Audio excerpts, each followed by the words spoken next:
What's up with Oh, the app? We're going to go all the way to Louisville, Kentucky, and speak with the founder and CEO of Slingshot. Slingshot Software, based in Louisville, they help develop apps for all kinds of commercial and non-commercial uses. David Galownia is joining us now. And David, one of the things about your organization, you work with companies and groups all over the landscape. For instance, Churchill Downs and the Kentucky Derby is an organization that you're partnered with. But for those who are just joining us now, can you kind of help us in best slingshot fashion paint the broad brushstrokes of what you and your team do to develop apps and what you're doing now as a result of all these new opportunities presenting themselves? well, sure. What we love to do is we love to create and build software that's helpful for businesses. Usually somebody comes to us with either some kind of pain they're having with their existing technology or something they want to build, whether it be a mobile app, a new opportunity, a new product they want to give to their partners or their customers. Like you mentioned, we've done an app for Churchill Downs that helped them collect money for a charity. We've built an app for an insurance company that helped the policyholders submit claims, and then we've built stuff for healthcare. For example, an app that clinicians could actually pull up on their phone and help diagnose child abuse. So a lot of cool stuff. We just have a lot of really smart people that really enjoy creating things for people. And, and with COVID-19 and the onslaught of the pandemic and so many businesses, and you know all the stories, David, about businesses trying to find new ways to pivot, which has suddenly become a business buzzword, or Yeah. expand their offerings, however you want to say it. You were telling me that you and your team at Slingshot are doing some very innovative things, not the least of which is happening. It's going to change the way things happen in operating rooms, because I think everyone watching today would really like to know uh, where is the future and how unlimited is it when you talk about kind of these types of creations. Yeah, I mean, absolutely. I think in these times right now, it is difficult, but new businesses are going to continue to spring up, new ideas. There's never a shortage of ideas. If anything, there's more opportunity right now. It may be more difficult with financing and all that kind of stuff going around, but what we're doing for surgeons is really neat. Is typically during surgery, surgeon's going to have notes, dictation notes that they have to take about the surgery. What did they do? What things did they run into? What kind of drugs and medication they gave the patient? And a lot of times they have to do this after the surgery. And if they have multiple surgeries in a day, they sometimes have to wait to the next day or the end of the week if they're really busy, and they sometimes forget. So what we're building is we're using voice technology. So think Alexa or Siri or Google Assistant, where now a doctor will be able to bring their phone into the surgery room, which a lot of them are doing now anyways, oftentimes play music, but they can actually dictate surgery notes. They can talk to the phone and say, hey, start dictation. They can give it a surgery note. The app will collect all that. It'll translate it for them at the end. It will send them the completed notes, and then they can quickly submit that to their case and their EMR and send it off the insurance, ultimately saving them time and hassle, which doctors are always trying to save time. A lot of paperwork and things they have to do, but this is just one thing that helps them. So we're very excited about that, working on that right now, even despite the general economic conditions. Yeah, and David, just listening to you tell that story, I'm thinking about the widespread implications and all the efficiencies. Is that fair to say that there's going to be so many efficiencies because of the pandemic to get rid of all kinds of red tape and paperwork, not just in the medical field, but all fields? Oh yeah, absolutely. I mean, I just think there is, and we're now all of a sudden in a whole new world so quickly. I mean, the world has changed, virtually. I mean, I would say overnight, but over a 1 or 2 month span, everything is different. You're having people new problems are here that weren't here 2 months ago, and lots of them. So a lot of opportunity for technology. I think the other side of that, we're also seeing people exposed to technology because that's the only way to do it. You know, if you need if you need to purchase something, you're going online, you're ordering takeout a whole lot more. All these things, you're using delivery services, maybe for groceries, Zoom video calls, which we're on right now. So many people didn't know that what those were, even how to use them, and now they're becoming proficient. So I think what people's general education and adaptability with technology is actually increased beyond the opportunities itself. So I think the world's changing fast, and of course technology, that's the strength of technologies. It can help make things more efficient and allow people to do more. And just hearing you again, it strikes me. I mean, you know, we're trying to do these conversations as a way to instill a sense of practical optimism, but also daily resilience.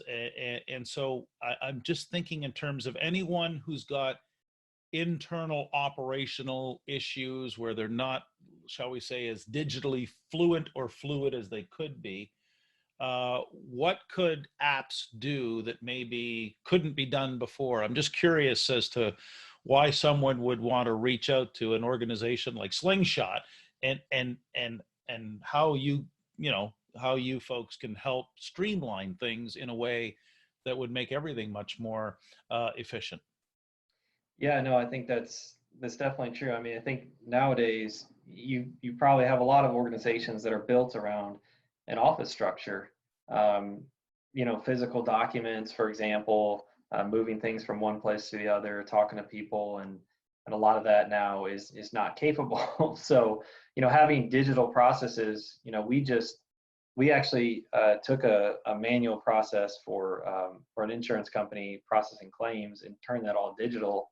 We did that about a year ago, and I can imagine if this company were doing that now, where they have all this paper flying around without having a digital way, they would have to do something quickly to stay afloat. But I think there's huge opportunity because business has changed to do something with technology, and it's it can make you more efficient. Not just when this ends, I think we're in a new normal for a while, but eventually it does get back to where we were, then it's still going to be incredibly valuable. And I think your workforce, a lot of people obviously are forced to work remotely now in an office setting. I think the amount of people doing that is going to dramatically increase even when we can go back to an office. So I think digital capabilities are even more important. I couldn't agree more, David. And the other thing that brings to mind, it's not just in terms of the efficiencies of business, but I know Slingshot, for example, has always held very near and dear to its heart social causes. And you were telling me just before we went on that you folks are also developing an app that will radically improve the way child abuse can be diagnosed, which to me is just that could do so much social good. Oh, absolutely. Yeah. In this app, to tell you a little bit about it, we're working with one of the preeminent child abuse researchers in the country. She's incredibly passionate about helping kids. And child abuse, you would think doctors would know when they see a kid with certain injuries that that's abuse. But the truth is, they're just not trained on that. They don't have easy access to the information. And so the vision of this app is for doctors to be able to, at their fingertips, quickly put in some signs, symptoms, document some injuries of a patient within an app, and that app telling you, here's the latest research, here's the data, the objective data around those type of injuries and those areas and those signs. And it can, the point is for it to say like, okay, you should be concerned here, and in those cases, now we can bring in authorities to potentially help this kid. Or, that's highly normal for that type of kid. Because right now, so much determination of, hey, a kid's in the hospital, oh, he might be being abused, she might be being abused. It's totally subjective. There's racial biases, social biases, everything, because people don't know how to diagnose and they just go based on what they feel. and that's a terrible way to go. If you actually use the data, there's no biases in it. It's totally objective, and it's just another tool to really, in the end, it's going to save lives. And they're doing this work. We're doing this work with them. You know, it's funded by a very generous donor, and it's going to be a free app for the entire world to use when it's done, which is incredible. So we're working on that now. It's in the last probably 3 months or so. It is a medical app, so it's going to have to undergo a lot of rigorous testing for several months after that. But we're hoping by the end of the year, this is going to be an app that any clinician, a nurse, anybody in the medical field can download on their phone for free, and now use it if they're suspicious of a child that may be in danger. So it's going to absolutely be huge. And I can't help but sit here and think, David, that you know, apps. When you think apps, right away you go to Uber in your head. Uber is an app that became ubiquitous. How much of our whole future post-COVID is going to be depending on apps? Are we about to see the invasion of the apps, the planet of the apps, and all those types of things? What do you see? You're in the industry. What do you see for the rest of us? I do. I think apps are just going to be more prevalent as, you know, as you get, you know, the creativity and just people putting out more ideas, and the apps are becoming better. You know, with the advent of AI and voice technology, all this stuff, machine learning, all this fancy stuff just allows apps to do more for you. You know, think Google Assistant. It can tell you when to leave for a meeting because it knows the traffic patterns based on the time of your meeting and where you're at. All these things together. But everything's going to be more intelligent. It's going to be more personalized and thus a lot more useful and easy to pick up on. I think the key there is ease of use. If you can have apps and technology that's incredibly easy to use, it's going to be more widely adopted. And I think that's kind of the next phase of technology is just the you know, apps are going to become more intelligent, even easier to use, more personalized, and more powerful. Just the pure power of all the data we have in the world now, and computing power that we can take that data and process it and understand it. So I definitely think technology is, you know, we're still tip of the iceberg on what technology can do for us. That's very well said, David. And I know that Slingshot, just as we wrap up, in terms of a software company, you are for big kids and daredevils. And I can't help but notice you've got some kids who are somewhat daredevilish with their artwork right behind your head, right behind your COVID haircut head, as a matter of fact. Can you tell us that story a little bit? Yeah, well, I got my my hair definitely needs some work here. Maybe I'll let the kids do it, but you know, behind me I got a 3-year-old toddler who pops in a lot of my meetings, of course, right now, and then a 9-year-old. We actually have for those of you know Bob Ross. Let's see, duck that way. That was her naturescape of a Bob Ross video that she made, and definitely have some big kids in my house, besides myself, and you know, it's great to have. It's actually great to, you know, what a cool side effect of all this is, you know, how many.